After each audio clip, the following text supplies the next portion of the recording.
আজ থেকে 1 বছর আগে ওই বাগানের পাশ দিয়া 2 জন ইহুদি পণ্ডিত যাইতেছে। ওরা আপনার এই গুহা দেইকা একজন আরেকজনকে কয়, তাওরাত কিতাবে এই গুহার কথাই বলা হয়েছে, যেই গুহায় আখিরি নবী মদিনায় হিজরত করার সময় 3 দিন কাটাইবেন। এই কথা আমি সব কানে শুনেছি। শোনা মাত্রই আমি আমার বাসস্থান পরিবর্তন করে এই গুহার মধ্যে চলে এসেছি আপনার নুরানি বরকতি চেহারা দেখার জন্য। কিন্তু আপনার আবু বকর পা দিয়ে আমার মুখটা আটকায় রাখছে গো নবী। আমার আজকে দীর্ঘদিনের মনের আশা পূরণ হইতে চলছে, অথচ আবু বকরের কারণে আমি পারতেছি না। বাধ্য হয়ে আমি কামড় দিছি গো নবী। ও গো নবী, আপনার নুরানি চেহারা দেখার জন্য আল্লাহ নবী পবিত্র লব মুবারক আবু বকর সিদ্দিকের পায়ে লাগায় দিলেন। সাথে সাথে সাপের বিষ পানি হয়ে গেল। আবু বকর সিদ্দিক রাদিয়াল্লাহু তাআলা আনহুর ওই রাতের কুরবানি, হিজরতের রাতের কুরবানি, হযরত ওমর ডাক দেয়া বলে, ভাই আবু বকর, আমার জীবনের সব নেকি তোমাকে দিয়া দিলাম, শুধু বিনিময়ে আমাকে ওই 1 রাতের নেকি দিয়ে দাও। সিদ্দিক আকবর তখন বলেন, ভাই ওমর, আমি নিজেও তো জানি না ওই রাতে আমার কেমন নেকি হয়েছে। চলো আমরা দুজন মায়ার নবীর কাছে যাই। দুজন চলে আসলেন আল্লাহর নবীর কাছে জানার জন্য। সিদ্দিক আকবর বলেন, নবী গো, আমরা দুজন জীবনের নেকি বদলা বদলি করতে চাই। নবী বলেন, কেমন করে? হযরত ওমর বলেছে তার জীবনের সব নেকি আমাকে দিয়ে দিবে, আর আমি শুধু তারে 1 রাতের নেকি দিব। আল্লাহর নবী তখন বলেন, আবু বকর, সেটা কোন রাত? বলতেই সিদ্দিক আকবর কয়, নবী গো, সেটা হলো আপনার সাথে হিজরতের রাত। আল্লাহর নবী রহমতের নবী বলে, আবু বকর, আমি কোনো ফয়সালা দিব না, আমি কোনো রায় দিব না রে আবু বকর। কারণ আমার মতে কার মন খুশি হয়, কার মন বেজার হয়? দুজন তো আমার মায়ার নবীর দুজন ঘনিষ্ঠ বন্ধু। একজন নবীর ডান হাত আর একজন নবীর বাম হাত। নবীদের কলিজার বন্ধু হলেন 2 জন। এই 2 বন্ধুকে নিয়ে আমার মায়ার নবী আজও মদিনার রওজা আধারে 2 বন্ধুকে পাশে নিয়ে নবী শুয়ে রইছেন। এজন্য মায়ার নবী কয়, আমি কোনো মত দিব না, তবে যে রাতের ফজিলতের কথা তুমি জানতে চাও এটা বলতে পারি রে আবু বকর। তোমার ওই 1 রাতের নেকি যদি 1 পাল্লায় রাখা হয়, শুধু তোমার ওই 1 রাতের নেকি যদি 1 পাল্লায় রাখা হয়, আর গোটা উম্মতের নেকি যদি 1 পাল্লায় রাখা হয়, তবুও তোমার পাল্লা ভারী হবে। ও উসমান, যদিও তুমি ধনী, থাকতে জান্নাতের সার্টিফিকেট পেয়েছো, তোমার কাছ থেকে সহযোগিতার সাহায্য নিয়ে যেই গরিব সাহাবীরা দুনিয়াতে চলছে, যারা তোমার সাহায্য পায়া চলছে, খাইছে, এরাও তুমি উসমানের 500 বছর আগেই জান্নাতে ঢুকবে। উসমান গনি রাদিয়াল্লাহু তাআলা আনহুর চোখ দিয়া দর দর করে পানি পড়ে, আর তিনি কান্দেন, নবী গো, আমি তো আখিরাতের লাইনে প্রতিযোগিতায় জিততে চাই। দুনিয়ার সম্পদ যদি আমাকে যদি পিছনে ফেলায় দেয় জান্নাতে যাওয়ার প্রতিযোগিতায়, এই সম্পদ দিয়ে আমি কি করব গো নবী? সম্পদ আমি কমাবো কেমনে? আল্লাহর নবী কয়, সম্পদ কমবে না যতদিন পর্যন্ত তুমি দান সদকা বাড়াইবা। যেইবারে যেই হারে তুমি দান করো, এই হারে যদি তুমি দান করতে থাকো, সম্পদ কমবে না, বরং বাড়বে। আর যদি সম্পদ কমাইতে চাও, দান করা বন্ধ করে দাও, সম্পদ কমে যাবে। সুবহানাল্লাহ। আমরা তো মনে করলে দান করলে সম্পদ কমে, আর নবী বলতেছেন দান করলে সম্পদ বাড়ে। আল্লাহ বলেন দান করলে সম্পদ বাড়ে। ইয়ামহাকুল্লাহুর রিবা ওয়া ইউরবিস সাদাকাত। আল্লাহ বলেন সুদ খাইলে তোমরা দেখো সম্পদ বাড়ে, আমি আল্লাহ দেখি সুদ করে সম্পদ কমে। আর দান করলে তোমরা দেখো সম্পদ কমে, আর আমি আল্লাহ দেখি বাড়ে। এইবার আল্লাহ নবীকে উসমান গনি কয়, ইয়া রাসূলুল্লাহ, ওগো নবী, আমি তো সম্পদের হক আদায় করলাম, কেন, কি জন্য আমাকে পরে জান্নাতে যাওয়া লাগবে? আল্লাহ নবী কো, আমার বুঝে আসে না, মায়ার নবী দয়ার নবী তখন বলেন, ওসমান তুমি বুঝতে চাও বুঝি? বলে, ইয়া রাসূলুল্লাহ, আমি বুঝতে চাই গো নবী। কেন, কি জন্য, আমার ভুলটা কি, আমার অপরাধটা কি? নবী কয়, ওসমান রে, কোনো অপরাধ নাই, এটা আমার আল্লাহর ইনসাফ, অপরাধ তোমার কিছু না। তাও আমি তোমাকে আর একটু ভালো করে বুঝাই। এই বইলেই মায়ার নবী মসজিদে নববীতে সাহাবায়ে কেরাম ভরপুর। আল্লাহ নবী বলে, উসমান তুমি দাঁড়াও। সাহাবায়ে কেরামের মাঝখান থেকে উসমান গনি রাদিয়াল্লাহু তাআলা আনহু তিনি দাঁড়ালে পরে নবী জিজ্ঞেস করেন, উসমান রে, আজ সারাদিন তুমি কি খাইছো? আমি নবীর একটু হিসাব দাও। উসমান গনি কয়, নবী গো, ঘুম থেকে ওইটা বাসি রুটি খাইছি, নাস্তার সময় নাস্তা করেছি, আবার দুপুর বেলা পোনা গোশত রুটি খাই আপনার কাছে এসেছি। আল্লাহর নবী রহমতের নবী বলেন, উসমান তো এইবার তুমি বসো, একদিনের হিসাব আমি নবী তোমার কাছ থেকে চাইলাম। কথা বলছো তুমি তিনটা, ঘুম থেকে ওইটা খাইছো বাসি রুটি, নাস্তার সময় নাস্তা করছো, দুপুরবেলা বোনা গোশত রুটি খাইছো, অর্থাৎ তিনবার খানা খাইছো, তিন কথা বলছো। এইবার তুমি বসো। ওসমান গনিরে তিনি বসায় দিলেন। এরপরে নবী বলেন, আমার গরিব সাহাবীদের ভিতরে আমার আব্দুল্লাহ ইবনে মাসউদ কই রে, আমার আব্দুল্লাহ ইবনে মাসউদ একটু দাঁড়াও, আমি নবীর কাছে বলো, আজ সারা দিন তুমি কি খাইছো? সাহাবায়ে কেরামের ভিতরে গরিব সাহাবী আব্দুল্লাহ ইবনে মাসউদ এক কোণার ভিতরে তিনি বসে বসে আমার নবীর নসিহত শুনতেছিলেন। ওই অবস্থায় মায়ার নবী ডাক দেখো, আব্দুল্লাহ দাঁড়াও। আব্দুল্লাহ ইবনে মাসউদ তিনি দাঁড়াইছেন। মায়ার নবী তখন বলতেছেন, আব্দুল্লাহ, আজ সারা দিন তুমি কি খাইছো? একটু হিসাব দাও, একদিনের হিসাব আমি চাইছি। আব্দুল্লাহ ইবনে মাসউদ কথা বলেন না, মুখ থেকে কথা বের হয় না, চোখ থেকে দর দর করে পানির ফোঁটা পড়তেছে। আমার মায়ার নবী আবার জিজ্ঞাসা, আব্দুল্লাহ, আমি নবী সব জানি, এরপরও তোমার মুখ থেকে শুনতে চাই রে, আমার উসমান রে বোঝানোর জন্য। সুবহানাল্লাহ। এ আব্দুল্লাহ, একটু নিজের মুখে বলো, আজ সারাদিন তুমি কি খাইছো? আব্দুল্লাহ ইবনে মাসউদ চোখের পানিটা মুইসা বলতেছে, নবী গো, যদি আপনি আমাকে প্রশ্ন না করতেন আমি কাউকে কিছু বলতাম না গো নবী। আমার পেটে এখন ক্ষুধা নাই, এতক্ষণ আমি অস্থির ছিলাম, কিন্তু আপনার নুরানি চেহারা দেখা মাত্রই আমার পেটের ক্ষুধার কথা আমি ভুলে গেছি। ওগো নবী, আজ সারা দিনে আমি একটা খেজুরও পাই নাই। আল্লাহ নবীর চোখ থেকে দর দর করে পানি পড়ে, সাহাবায়ে কেরামের চোখ থেকে পানি পড়ে। এত বড় জলিলুল কদর সাহাবী আব্দুল্লাহ ইবনে মাসউদ রাদিয়াল্লাহু তাআলা আনহু চোখ থেকে দর দর করে সবার পানি পড়ে। আল্লাহ নবী রহমতের নবী বলেন, আব্দুল্লাহ বসো। এইবার নবী বলেন, ওসমান, হিসাব নিতে চেয়েছো, হিসাবটা তোমার একটু বুঝায় বলি রে ওসমান, শোনো, একদিনের হিসাব তোমার কাছ থেকে নিছি, কথা কইছো তিনটা। আমার আব্দুল্লাহ একদিনের হিসাব দিছে এক কথায়, তুমি কথা কইছো তিন কথা। আব্দুল্লাহ হিসাব দিছে এক কথা। হাসরের ময়দানে আমার আল্লাহ সমস্ত হাসরবাসী মানুষের কাছ থেকে 5টা প্রশ্নের জবাব না পাওয়া পর্যন্ত কদম সামনে বাড়াইতে দিবে না। এর ভিতরে একটা প্রশ্ন হলো, বিমালিহি মিন আইনা ইকতাসাবাহু ওয়া ফিমা আনফাকাহু, সম্পদ তুমি কোন পথে কামাই করেছ, কোন পথে সম্পদ ব্যয় করেছ, এই হিসাবটা আল্লাহ সবার কাছ থেকে নিবে। ও ওসমান, সম্পদ তোমার বেশি হওয়ার কারণে আল্লাহ পাক যখন হিসাব নিবে, সম্পদ তুমি হালাল পথে কামাই করেছো, হিসাব তোমার ওকে, কিন্তু বেশি হওয়ার কারণে টাইম লাগবে বেশি।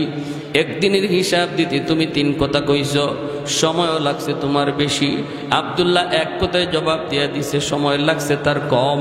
হাসরের ময়দানে ধনীদের সম্পদ বেশি হওয়ার কারণে হিসাব দিতে সময় লাগবে বেশি। আল্লাহ তখন পিছনে তাকায় দেখবি গরিব দাঁড়ায় রইছে। আল্লাহ তখন কইব তুই বাইপাস চইলা আয়। ধনীর সম্পদ বেশি হওয়ার কারণে তার সময় লাগতেছে বেশি, কিন্তু বান্দা তোমার তো সম্পদ কম ছিল, তুমি কম কথায় জবাব দিবা। ধনীর পিছনে থাকলে তোমার কষ্ট হবে। আল্লাহ গরিবদেরকে বলবে বাইপাস হিসাব দিতে চলে আসো। গরিবরা বাইপাস আল্লাহর কাছে হিসাব দিয়া, অল্প সম্পদ অল্প কথায় জবাব দিয়া, তোমাদের হিসাব দেওয়ার টাইমের আগেই গরিব 500 বছর আগে জান্নাতে ঢুকে যাবে। আহাদুল লাইসা কামিসলি সামাদুল লাইসা কাফাদলি লিমানিল মুলকু তুগু ই তু সাজাওয়ার খুদাই তো খুদাবন্দে আমি নি তো খুদাবন্দে সারি তো খুদাবন্দে জমি নি তো খুদাবন্দে সমাই তু রহিমি তু করিমি তু সমিঈ তু বসিরি তু মুইজ্জি তু মুদিল্লি তু মালিকিল আরশি বাজাই বরি আজ খুরদন ও খুফতন বরি আজ তোহমত মরদন বরি আজ ভীম উমিদি বরি আজ রঞ্জ বালাই। আল্লাহু আকবার। আলা ইন্না আউলিয়া আল্লাহ লা খাউফুন আলাইহিম ওয়ালা হুম ইয়াহজানুন আল্লাযীনা আমানু ওয়া কানু ইয়াত্তাকুন। এজন্য রে আমার ভাই বলতেছিলাম, আল্লাহ পাক কয় বান্দারে তুমি যদি মুত্তাকি হতে পারো, তোমার জীবনে কোনো ভয় নাই, কোনো চিন্তা নাই। মুত্তাকি কেমনে হইতে হয়? ঈমান এবং তাকওয়ার দ্বারা। ঈমান এবং আল্লাহর ওলি কেমনে হইতে হয়? ঈমান আর তাকওয়ার দ্বারা। তাকওয়া কেমনে হাসিল করতে হয়? একটা আমল হলো পবিত্র রমজান মাসে রোজা রাখার দ্বারা। রমজানে রোজা রাখার দ্বারা রোজাদার তাকওয়াওয়ালা হয়। কি হয়? কাকে বলে? আল্লাহর ভয়ে গুনাহ ছেড়ে দেওয়াকে তাকওয়া বলে। আল্লাহর ভয়ে গুনাহ ছেড়ে দেওয়াকে তাকওয়া বলে। কেমনে রোজায় আল্লাহর ভয়ে গুনাহ ছাড়ায়? একজন রোজাদার দিনের বেলা দরজা বন্ধ করেও কখনো খায় না, পানি পান করে না। রোজাদার রোজা রাখলো শুধুমাত্র আল্লাহর জন্য রাখে, মানুষকে দেখানোর জন্য কোনো রোজা রাখে না। যদি মানুষকে দেখানো তার উদ্দেশ্য হতো, তাহলে দরজা বন্ধ করে রোজাদার পানি খাইতে পারত, দরজা বন্ধ করে খানা খাইতে পারত, ঠিক না? কিন্তু প্রচন্ড তৃষ্ণা, এরপরও খায় না, পানি পান করে না। হাতের সামনে ঠান্ডা পানি, প্রচন্ড তৃষ্ণা, এরপরও না। ভালো করে দেখতেছে দরজা বন্ধ, কেউ দেখবে না, কেউ দেখবে না। পানি পান কইরা দরজা কইলা মানুষের কাছে যাইয়াই নিজেকে রোজাদার প্রকাশ করতে পারবে। কেউ বুঝবেও না, ইফতারের সময় ইফতারে শামিল হবে, কেউ বুঝবে না সে রোজা ভাঙছে। এরপরও রোজাদার না, এরপরও সে রোজা ভাঙে না। দরজা বন্ধ করো, পানি পান করে না। দরজা বন্ধ করো, পেটের ক্ষুধায় কিছু খায় না, শুধুমাত্র কারে ডরাইয়া। আর একটু জোরে কোন? কারে ডরাইয়া। আল্লাহ পাক রব্বুল আলামিন কয় বান্দারি রোজা তোমারে কি শিখায় গেল? রোজা তোমারে শিখায় গেল দরজা বন্ধ করলো আমি আল্লাহ দেখি, কেউ না দেখলো আমি আল্লাহ দেখি। রাতের অন্ধকারে কেউ না দেখলো আমি আল্লাহ দেখি। এই সবকটা রমজানের রোজা তোমারে শিখায় গেছে। আর এই জন্যই তুমি দরজা বন্ধ করো, কিছু খাও নাই, অন্ধকার হয়ে গেছে এরপরও কিছু খাও নাই। না, তোমার দিলের ভিতরে ছিল আমার আল্লাহ আমাকে দেখে, আমার আল্লাহ আমাকে দেখে। আমার বয়ে তুমি হালাল জিনিস থেকেও বিরতি ছিল, অথচ এই খানা 11 মাস তোমার জন্য দিনের বেলা খাওয়া বৈধ ছিল। পানি পান করো 11 মাস তোমার জন্য বৈধ ছিল। স্ত্রীর কাছে যাওয়া তোমার জন্য বৈধ ছিল। বৈধ জিনিসটাও আমি আল্লাহর ভয়ে তুমি পান করো নাই, আমি আল্লাহর ভয়ে তুমি খাও নাই। বৈধ কাজটা থেকেও তুমি আমার ভয়ে দূরে ছিলা। এই রোজা তোমার শিখে গেছে বান্দা। এইবার তুই 11টা মাস আমার আল্লাহ যেই সমস্ত বিষয়গুলা অবৈধ করছে, যেই সমস্ত জিনিসগুলা তোমার জন্য হারাম করেছে, ওই হারাম বিষয়গুলা থেকে নিজেরে দূরে রাখো। কারণ রোজাতে তুমি শিখেছ, সবক দিয়েছ, সব অবস্থায় আমার আল্লাহ দেখি। অতএব প্রয়ারের নিজ দেওয়া সুদ খাওয়া যাবে না, ঘুষের টেকা নেওয়া যাবে না, অন্ধকার হইল জিনা বেবিচার করা যাবে না, অন্ধকার রাতের রজনীতেও কারো ডাব চুরি করা যাবে না। এই সবকটা রোজা তোমারে শিখায় গেছে, ঠিক না ভাই? আল্লাহর ভয়ে গুনাহ ছেড়ে দেওয়ার অভ্যাস রমজান শিখায় যায়। এই মুহূর্তে যদি আমি আপনি নিয়ত করি যে আল্লাহ আমি জীবনে আর গুনাহ করব না, যদি দিলে দিলে বলি, আল্লাহ আমার উপর খুশি হয়ে যাবে। জোরে কোন সুবহান। কারণ আল্লাহ পাক রব্বুল আলামিন দিলের খবর জানেনি না জানে না।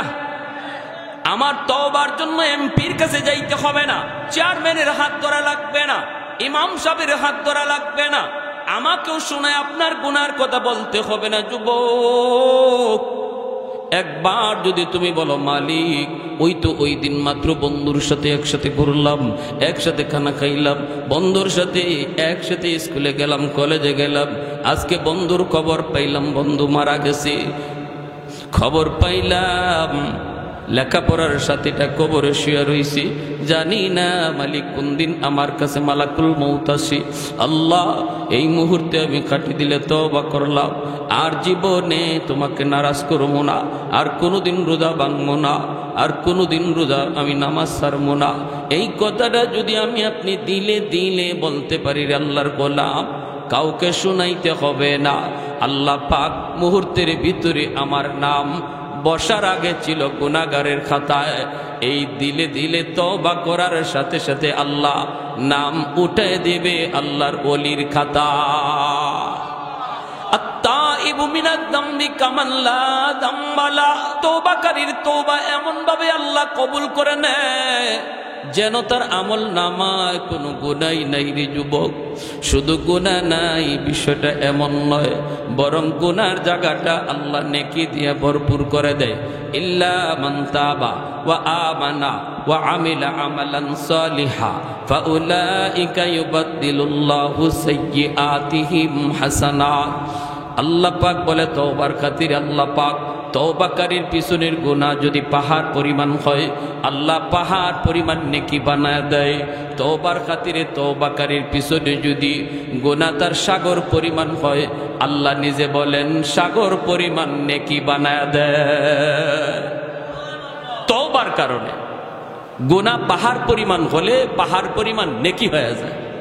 আবু বকর সিদ্দিক রাদিয়াল্লাহু তাআলা আনহু হযরত ওমর ফারুক রাদিয়াল্লাহু তাআলা আনহুকে এই আয়াতের উপরে দলিল দিয়ে বলতেছেন, ভাই আবু বকর, ভাই ওমর, আমি আবু বকরের মন বলে তুমি ওমরের জীবনের নেকি আমি আবু বকরের চেয়ে বেশি।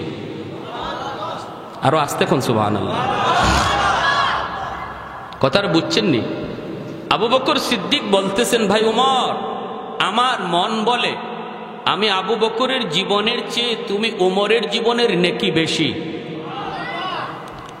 হযরত ওমর বলেন দলিল, সিদ্দিক আকবর বলেন দলিল আল্লাহর কোরআনের আয়াত।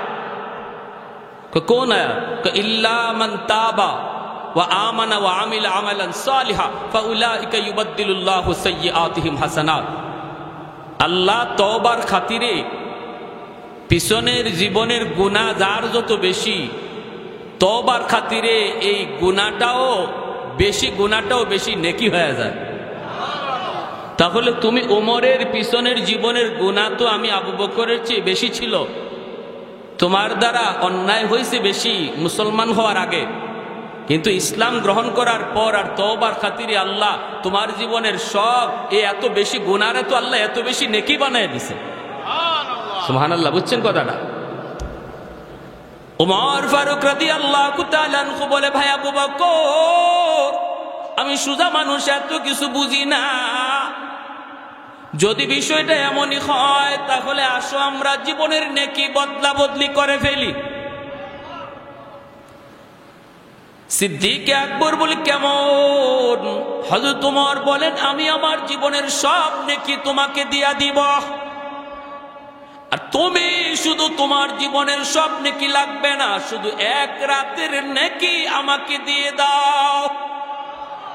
সিদ্দিক আকবর বলি ভাই ওমর, সেটা কোন রাতের কথা তুমি বলছো?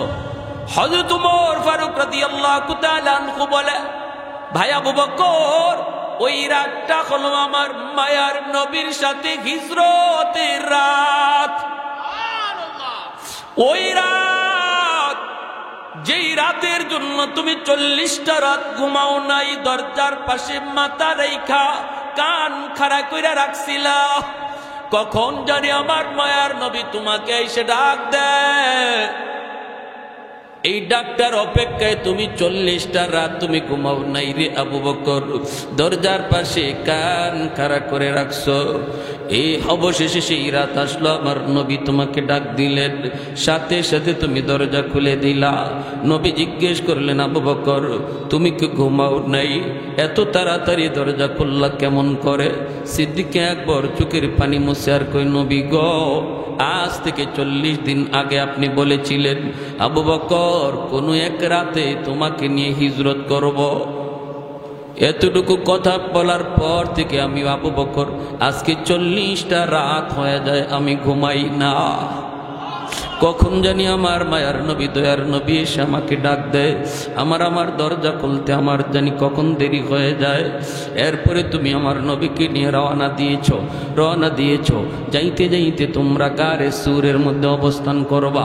গারে সুর হলো এমন একটি উঁচু পাহাড়ের উপরে গর্ত, এই গর্তের উপরে উঠবা। এই গর্তের ভিতরে নবীকে নিয়ে তুমি আত্মগোপন করবা। কিন্তু এই গর্তে আত্মগোপন করার আগে তো পাহাড় বাইতে হবে, পাহাড় বেয়ে তো উপরে উঠতে হবে।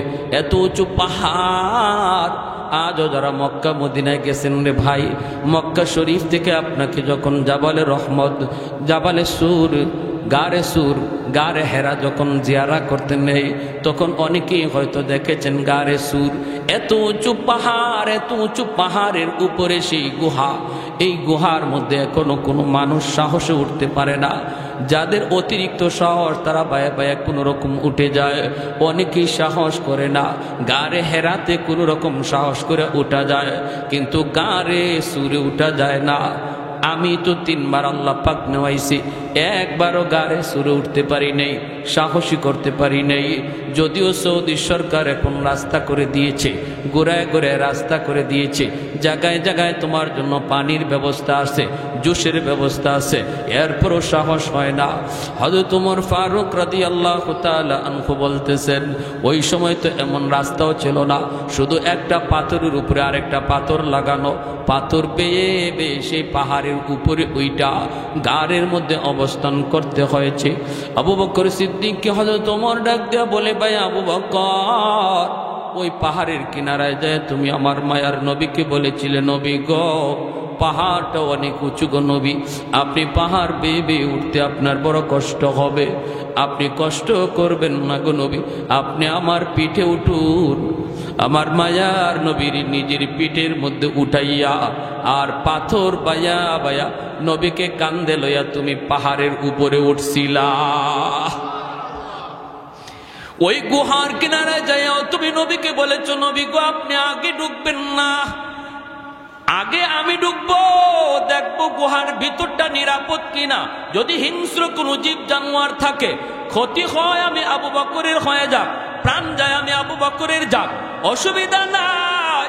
কিন্তু আপনার যদি কোনো ক্ষতি হয়, উম্মত সেই ক্ষতিপূরণ কোনোদিন দিতে পারবে না। ওগো নবীজি, আমি আবু বকরের জান যায় যাক, তবু আপনি গুহার কিনারায় দাঁড়ান, আমি আগে গুহার ভিতরে যায় ঢুকি। মায়ার নবীরে তুমি গুহার কিনারায় দাঁড় করাইয়া নিজেই যায় গুহার ভিতরে ঢুকলা। ঢুইকে তুমি সবগুলি গর্তের মুখ তুমি বন্ধ করে দিয়েছ, পাগড়ি সিঁড়ে সিঁড়ে কাপড়ের টুকরা দিয়া দিয়া বন্ধ করেছ। একটা গর্তের মুখ বন্ধ করার মতো কাপড় ছিল না রে, ওই গর্তটা তুমি নিজের পা দিয়ে আটকায় রাখছো।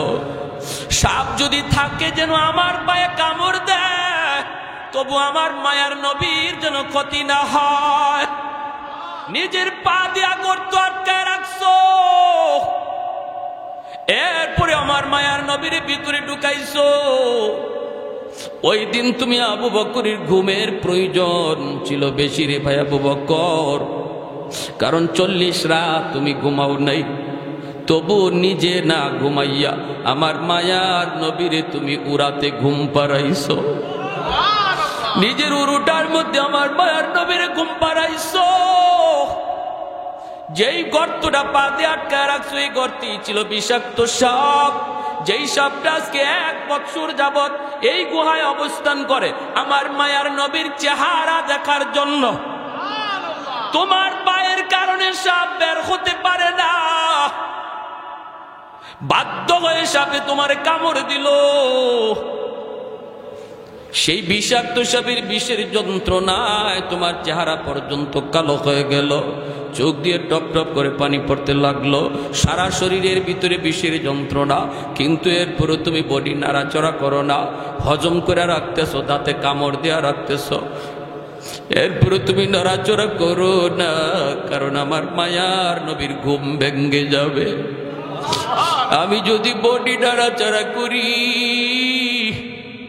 আমার রহমতের নবীর ঘুম ভেঙ্গে যাবে গো। না না, বিষাক্ত সাপের যন্ত্রণাও তুমি কামড় দিয়ে হজম করে রাখছো। তোমার এক ফোঁটা চোখের পানি আমার নবীর পবিত্র গালে দেয়া পড়ল, গালে পড়া মাত্রই নবীর ঘুম ভেঙ্গে গেল। আল্লাহ নবী ঘুম থেকে উঠে দেখেন তোমার চেহারা কালো হয়ে গেছে। নবী জিজ্ঞেস করেন, আবু বকর চোখে পানি, চেহারা কালো, ঘটনা কি? কই নবী গো আমাকে সাপে কামড় মারছে। আল্লাহ নবী সাপরে ডাক দিলেন। সাপ আল্লাহর হুকুমে জবান চায়, আল্লাহ সাপের জবান খুলে দিলেন। সাপ ডাক দেয়া কই নবী গো আমি ওই বাগানে থাকতাম, খেজুর বাগানে। আজ থেকে 1 বছর আগে ওই বাগানের পাশ দিয়া 2 জন ইহুদি পণ্ডিত যাইতেছে। ওরা আপনার এই গুহা দেইকা একজন আর একজনকে কয়, তাওরাত কিতাবে এই গুহার কথাই বলা হয়েছে, যেই গুহায় আখেরি নবী মদিনায় হিজরত করার সময় 3 দিন কাটাইবেন। এই কথা আমি সাপ কানে শুনেছি। শোনা মাত্রই আমি আমার বাসস্থান পরিবর্তন করে এই গুহার মধ্যে চলে এসেছি আপনার নুরানি বরকতি চেহারা দেখার জন্য। কিন্তু আপনার আবু বকর পা দিয়ে আমার মুখটা আটকায় রাখছে গো নবী। আমার আজকে দীর্ঘদিনের মনের আশা পূরণ হইতে চলছে, অথচ আবু বকরের কারণে আমি পারতেছি না, বাধ্য হয়ে আমি কামড় দিছি গো নবী। ও গো নবী আপনার নুরানি চেহারা দেখার জন্য আল্লাহ নবী পবিত্র লব মুবারক আবু বকর সিদ্দিকের পায়ে লাগায় দিলেন, সাথে সাথে সাপের বিষ পানি হয়ে গেল। আবু বকর সিদ্দিক রাদিয়াল্লাহু তাআলা আনহুর ওই রাতের কুরবানি, হিজরতের রাতের কুরবানি, হযরত ওমর ডাক দেয়া বলে, ভাই আবু বকর আমার জীবনের সব নেকি তোমাকে দিয়া দিলাম, শুধু বিনিময়ে আমাকে ওই 1 রাতের নেকি দিয়ে দাও। সিদ্দিক আকবর তখন বলেন, ভাই ওমর আমি নিজেও তো জানি না ওই রাতে আমার কেমন নেকি হয়েছে, চলো আমরা দুজন মায়ার নবীর কাছে যাই। দুজন চলে আসলেন আল্লাহর নবীর কাছে জানার জন্য। সিদ্দিক আকবর বলেন, নবী গো আমরা দুজন জীবনের নেকি বদলা বদলি করতে চাই। নবী বলেন, কেমন করে?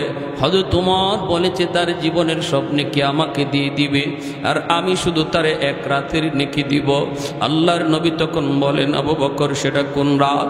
বলতেই সিদ্দিক আকবর কয়, নবী গো সেটা হলো আপনার সাথে হিজরতের রাত।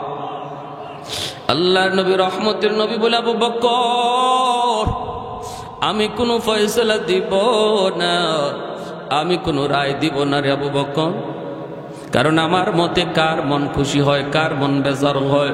দুজন তো আমার মায়ার নবীর দুজন ঘনিষ্ঠ বন্ধু, একজন নবীর ডান হাত আর একজন নবীর বাম হাত।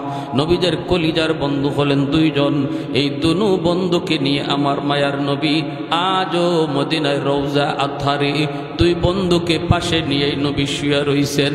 এজন্য মায়ার নবী কয়, আমি কোনো মত দিব না, তবে যে রাতের ফজিলতের কথা তুমি জানতে চাও এটা বলতে পারি রে আবু বকর।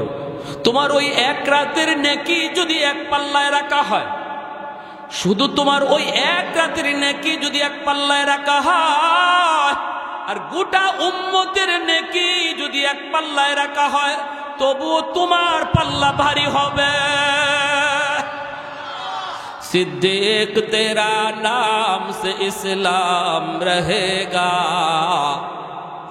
सिद्दीक तेरा नाम से इस्लाम रहेगा, दुनिया की सदाकत में तेरा नाम रहेगा, दुनिया की सदाकत में तेरा नाम रहेगा।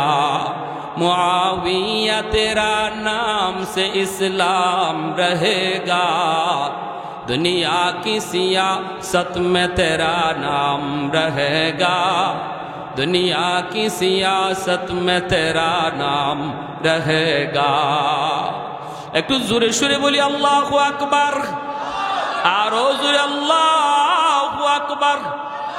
এর জন্যই আল্লাহ পাক কয়, এ বান্দা, যখনই তুমি তওবা করবা, তওবা করতে এমপির কাছে যেতে হয় না, তওবা করতে চেয়ারম্যানের হাত ধরতে হয় না, তওবা করতে মেম্বারের কাছে যাওয়া লাগে না, তওবা করতে পয়সা খরচ করা লাগে না, তওবা করতে ইমাম সাহেবের হাত ধরতে হয় না। মনে মনে দিলে দিলে বৈশা যদি কও, মালিক যা করেছি জীবনে ভুল করেছি, আর ভুল করবো না। জানি না এই রাত আমার জীবনের শেষ রাত কিনা গো, জানি না এই মাহফিল আমার জীবনের শেষ মাহফিল কিনা। এই কথা মনে কইরা এই জায়গায় বৈশা যদি আমি আপনি তওবার নিয়ত করে ফেলি, আল্লাহ পাক রব্বুল আলামিন কয়, বান্দারে বসার আগে তোমার নাম ছিল গুনাহগারের খাতায়, এই তওবার নিয়তের সাথে সাথে নাম উঠে যাবে আল্লাহর ওলির খাতা। কারণ আমার জীবনের পিছনে শুধু গুনাহ থাকবে না, বিষয়টা এমন না, বরং সমপরিমাণ গুনাহকে আল্লাহর নেকি বানায়া দিবে। গুনাহও থাকবে না, নেকিও ডাবল বেড়ে যাবে। তওবার এত পাওয়ার, এত পাওয়ার, এত পাওয়ার। এজন্য ভাই আমি বলতেছি, সব জিনিসের সময় লাগে, সময় লাগে না শুধু আল্লাহর ওলি হইতে রে ভাই, সময় লাগে না শুধু আল্লাহর ওলি হইতে। এই জায়গায় বসে আমরা আল্লাহর ওলি হওয়া সম্ভব, ঠিক কিনা জোরে বলেন। বিশেষ করে যুবক যদি যৌবনকালে আল্লাহরে ভয় কইরা তওবা করে নেয়, তাহলে আল্লাহ তার উপরে, বুড়া মানুষের আগে আল্লাহ যুবকের উপরে বেশি খুশি হয়। কারণ যুবক যৌবনের চাহিদা হলো গুনাহ করা, যৌবনের চাহিদা হলো জিনা করা, যৌবনের চাহিদা হলো মিথ্যা কথা বলা, যৌবনের চাহিদা হলো ডাব চুরি করা, যৌবনের চাহিদা হলো এরকম ভাবে গান বাজনার আয়োজন করা।